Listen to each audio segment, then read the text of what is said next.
அன்னக்கொடியும் கொடிவீரனும் திரைப்படத்தில் அமீர் இருக்கின்றாரா இல்லையா?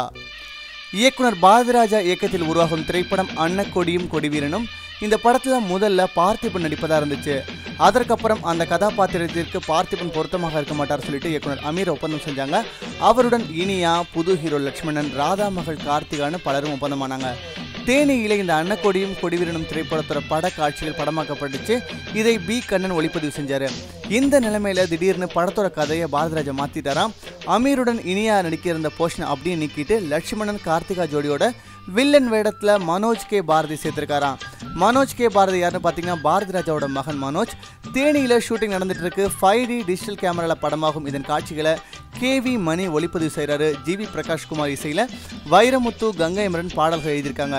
பார்த்திபனை தொடர்ந்து அமீரை தன் படத்துல இருந்து பாரதிராஜா கழட்டி விட்டார் அப்படின்னு சொல்றாங்க. கோலிவுட்ல அமீர் அந்த படத்துல கழட்டி விட்டாங்க அப்படிங்கிறது பெரிய பரபரப்பான பேச்சா இருக்கு. இது எந்த அளவுக்கு உண்மை அப்படிங்கிறது இயக்குனர் பாரதிராஜா மற்றும் அமீருக்கே வெளிச்சம். அன்னக்கொடியும் கொடிவீரனும் திரைப்படத்தில் அமீர் தொடர்ந்து நடிப்பாரா? தெரிஞ்சுக்கணுமா? இந்தியா இன்ட்ராக்ஸ் பார்த்துட்டே இருங்க. இ பஸ் கேட்டுக்கிட்டே இருங்க.